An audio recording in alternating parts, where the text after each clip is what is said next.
This is VOA Africa.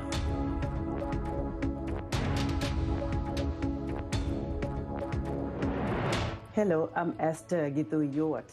It's Friday, March 19th. Welcome to Africa 54. We continue to work remotely because of the COVID-19 pandemic, but what hasn't changed is our commitment to bringing you the latest and most important news from the African continent and around the world. This is today's Africa 54. Tanzania's Vice President Samia Suluhu Hassan was sworn in as president on Friday in an historic move, making her the East African country's first female head of state. Hassan's ascension to the presidency comes after the death of President John Magufuli, 61, whose death due to heart disease was announced on Wednesday, more than 2 weeks after he was last seen in public. According to Tanzania's constitution, the vice president serves out the remainder of the term of a president who dies in office. Magufuli, who was first elected in 2015, secured a second 5-year term in polls in October last year. Described as a soft-spoken consensus builder, Hassan is poised to be the country's first female president and the first to be born in Zanzibar, the archipelago that forms part of the Union of the Republic of Tanzania. Her leadership style is seen as a potential contrast from Magufuli, an assertive populist who earned the nickname bulldozer for muscling through policies, who drew criticism for his intolerance of dissent. On Thursday, the opposition called for quick swearing in of Hassan to avoid a constitutional vacuum. Tanzanians are still trying to come to terms with the death of President John Magufuli at the age of 61. Magufuli was known for massive infrastructure projects, intolerance of critics, and a free press, and his denial of the coronavirus pandemic. Charles Kombe in Dar es Salaam has this report on his legacy. He was straightforward and unpredictable, but also a skillful politician. He branded himself as a man of action, a departure from the more modest, stately styles of his predecessors. Tanzania's vice president announced his death. It is with deep regret that I inform you that today we lost our brave leader, the President of the Republic of Tanzania, John Pombe Magufuli, who died of heart disease in the Zena Hospital in Dar es Salaam. Born in 1959 to a peasant farmer, Magufuli has been in politics since 1995, when he was first elected to parliament. As a public works minister, he was nicknamed the bulldozer for programs to build roads, railways, and other infrastructure. He came to power in 2015 on a platform of fighting corruption. Yet, his handling of the coronavirus pandemic of the past year was widely criticized. He urged Tanzanians to put their faith in home remedies and dismissed vaccines and lockdown measures to prevent the spread of the virus as a Western conspiracy. Let me ask religious leaders to insist on prayers. God has never left the nation. We attained middle-income status with coronavirus. Various projects continue to be implemented and we didn't impose lockdowns. We are not imposing lockdowns even now because we know God is there all the time. His death came after a long absence from the public, sparked rumors that Magufuli had contracted the coronavirus. News of his passing sparked mixed reaction, with many saying the country had lost a man of the people. Dr. John Magufuli was a man of action and a leader who put the interest first of every Tanzanian citizen. He was always urging us to work hard. He has left us, but his slogan, strictly business, will last. Some political analysts agree Magufuli left his country more prosperous. He has left a country in which corruption has decreased, and he brought discipline to the government that was not there before. He has left Tanzania with many projects, such as airports, electricity, and others, that will boost the country's economy. But his time in power also drew considerable criticism, especially actions that his critics say threatened freedom of expression. lakini muhimu tuseme kwamba yako. It is better we say that there are some issues that we in the opposition have been raising our voices about since Magufuli's leadership started. Unfortunately, they were not given priority by his leadership.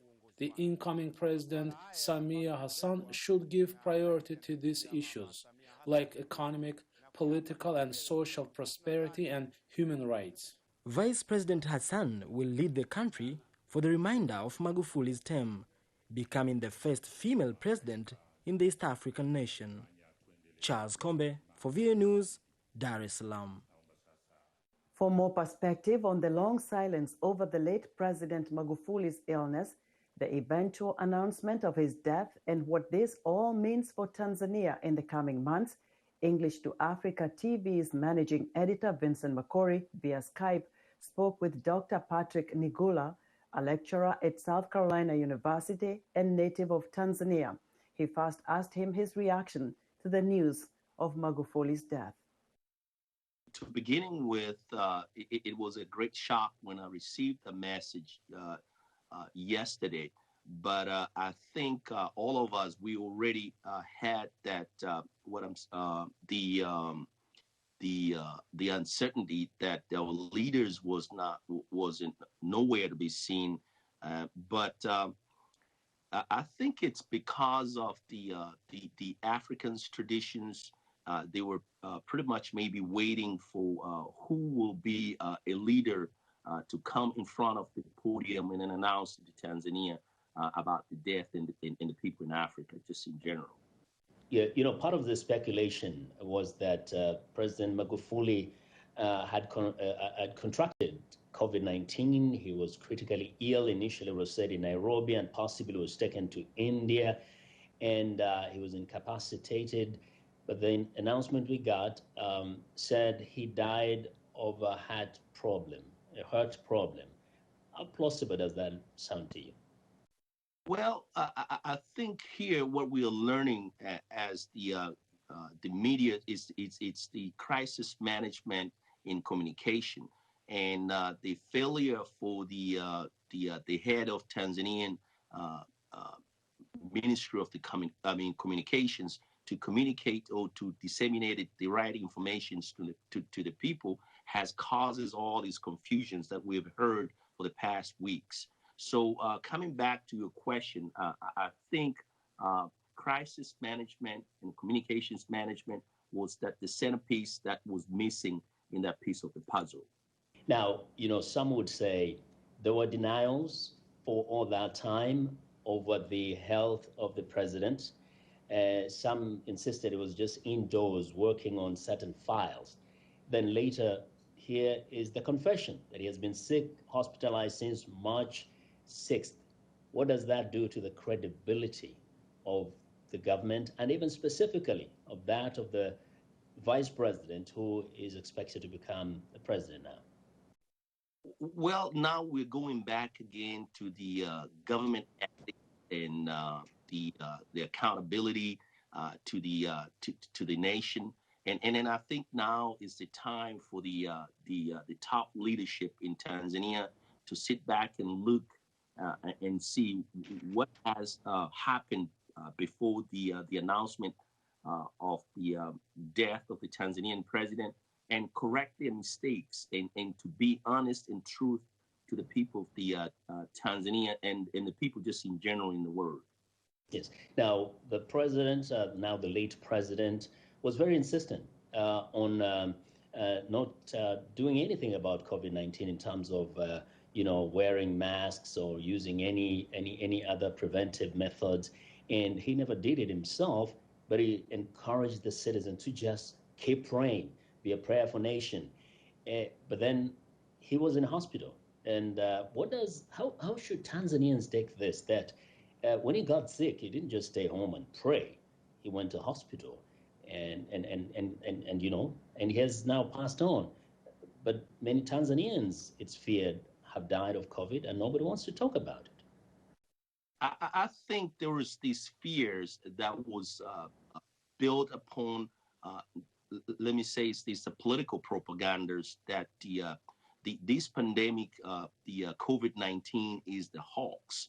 But one thing that I think the Tanzanians who are going to listen to this message is that they need to adhere to some of the practice measures that here in the United States, in America, we're using as a gold standard for the CDC, the Center for Disease and Control, such as the wearing the face mask, practicing the social distances, and all these other measures that the public health, they put it out there as the guidelines and the procedures. So just in short, the Tanzanians right now, they need to reflect back and listen to the World Health Organization's guideline and procedures, and trying to protect each other and manage the spreading of this deadly disease, the COVID-19.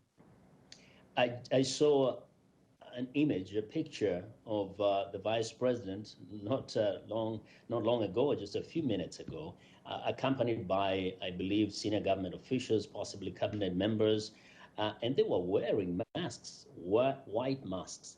Is that a message?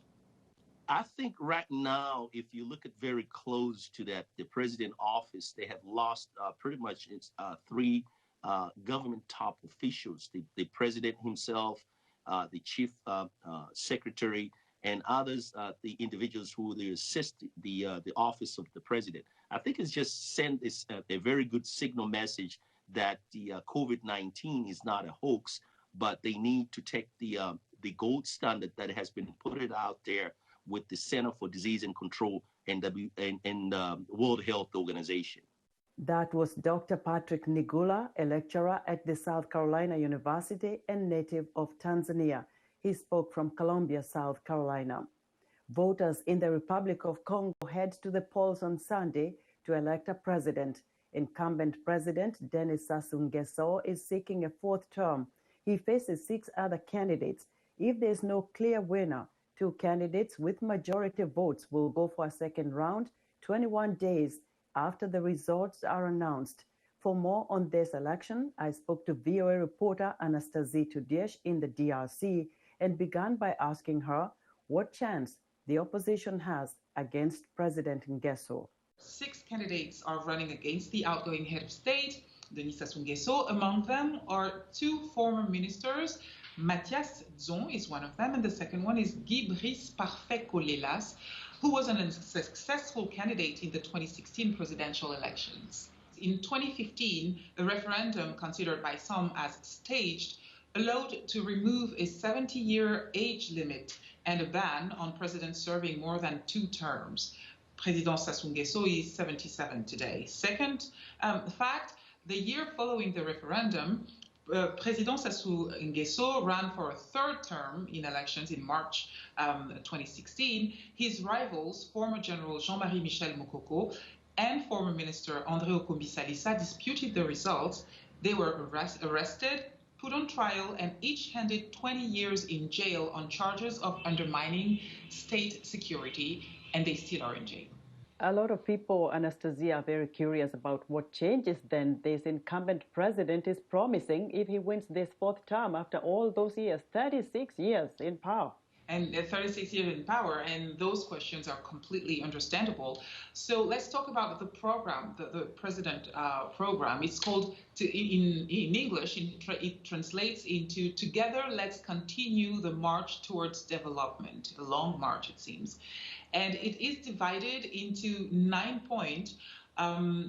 The social project of candidate Sassou Nguesso was made public on March 5th at the official launch of the election campaign. And among the incumbent promises are peace, the development of the country's economy through the diversification and modernization of agriculture in all departments of the Congo, and the development of tourism and agro-industry, youth education, and continuing the construction of special economic zones. So what's the opposition candidate then offering as an alternative leadership that may appeal to the voters? 2 are head to head. The first one being Mr. Colelas, who in a recent interview with Radio France Internationale said that one of the reasons he's running for office is to bring about change in his country, including the release of political prisoners, prisoners of conscience, and common law prisoners who have spent at least half of their sentence in prison. He also promises to restore Congo's credibility on an international scale to strengthen partnership with Congo's economical partners. For instance, apply the 48 measures that the IMF dictated to the Congo, and bringing up the audits of companies and the offshore accounts that have been hidden here and there. Mr. Kolela also wants to renegotiate the debt with the traders. So when you talk to citizens of Congo, Brazzaville, what changes then do they expect to see after this election? The first thing that comes up is fear. People are very fearful to express themselves, even though you promise them that their names won't come up. So the first thing is that they fear to express that they want change, they need change, they want a better life, they want freedom of speech as well. So that's the first thing that really strikes me, is that they probably, Congolese in Brazzaville, probably need and want more freedom of speech on top of what each and every African across the continent actually needs, access to food, access to better education, and security. So what are some of the other bigger issues in this election, Anastasie? Well, I would see two. The French news agency AFP has reported last Thursday that Dr. Alexandre Ibaka-Zabana, who's 77, coordinator of the Congolese Platform of Human Rights NGOs, was arrested by plainclothes security agents, according to his group.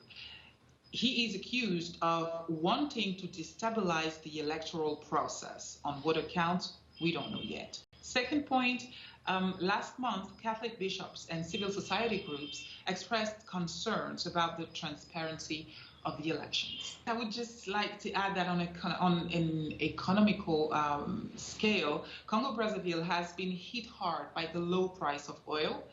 And last year, the International Monetary Fund revealed the country was spending 5 times more on debt repayments than on healthcare. Anastasie Tudiesh is a viewer reporter in the DRC. Coming up, the Madalito Band from Malawi drops a new music video with a powerful message. We'll be right back.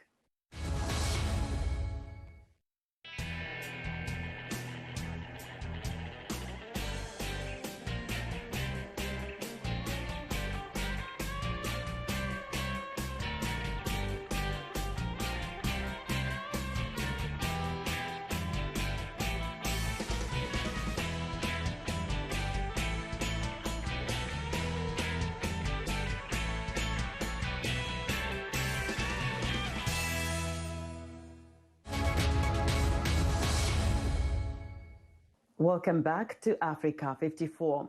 In part 2 of my interview with Finian Makepeace, co-founder, policy director, and lead educator at Kiss the Ground organization, I began by asking him to explain the connection between soil health and human health.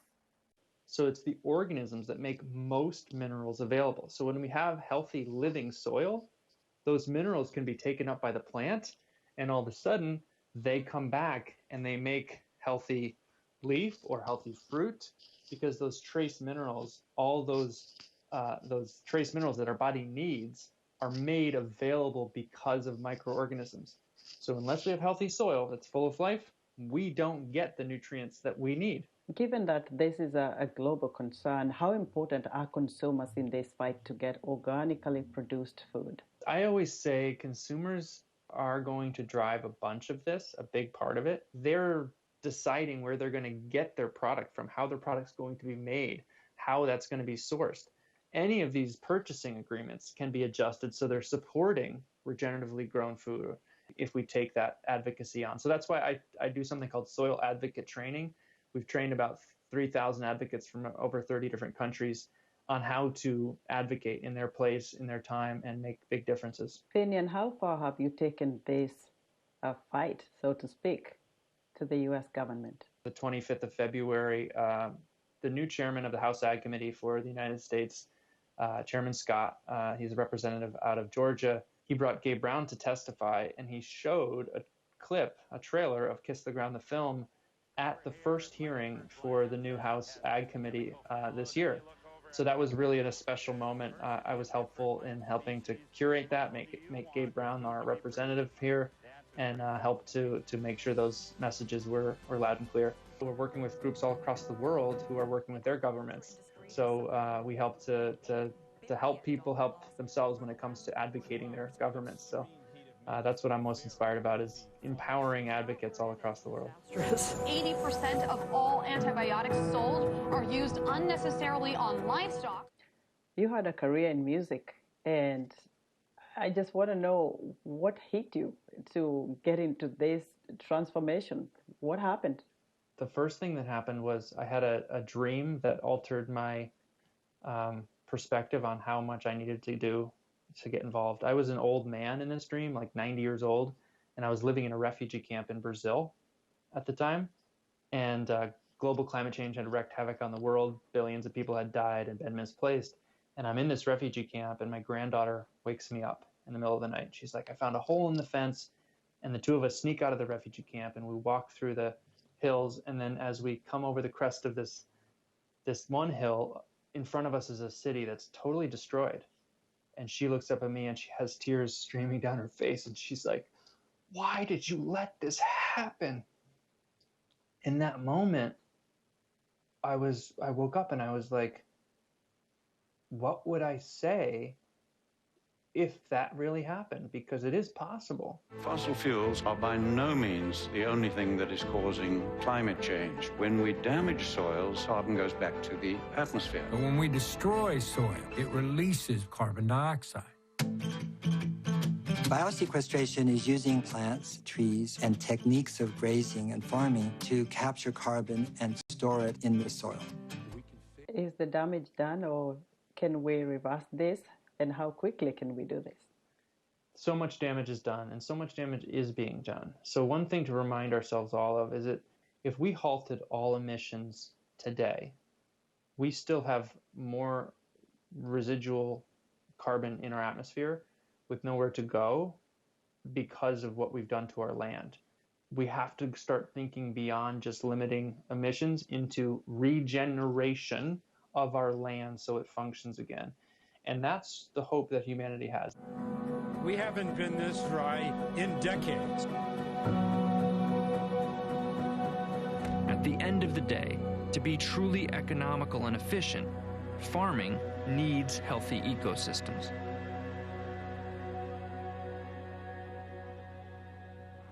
If you had to convince anybody that this is a fight worth fighting, what would that be?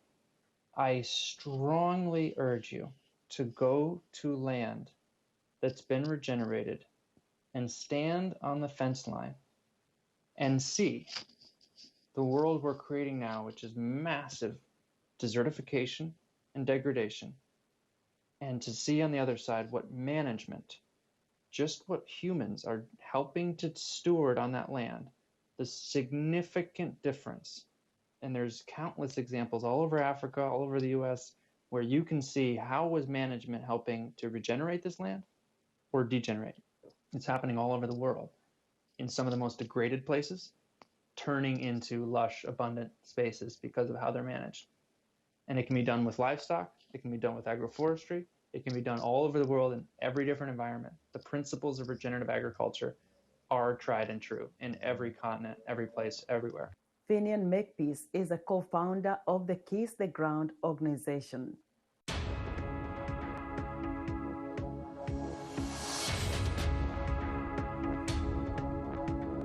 Finally, to end the week on a musical note, the Madalitso band from Malawi is back. The duo's signature bouncing baritone, guitar riffs, and awesome vocals don't disappoint with their newest music video, Dala Kwanji. Its message takes a critical look at the human condition in Malawi and elsewhere. There are challenges everywhere. Prices have gone up. There is disease. and turns it inward, asking, "What have I done wrongly?"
And that's our show for today. Be sure to watch Africa 54 on our website at viewafrica.com. From all of us here in Washington, have a great weekend.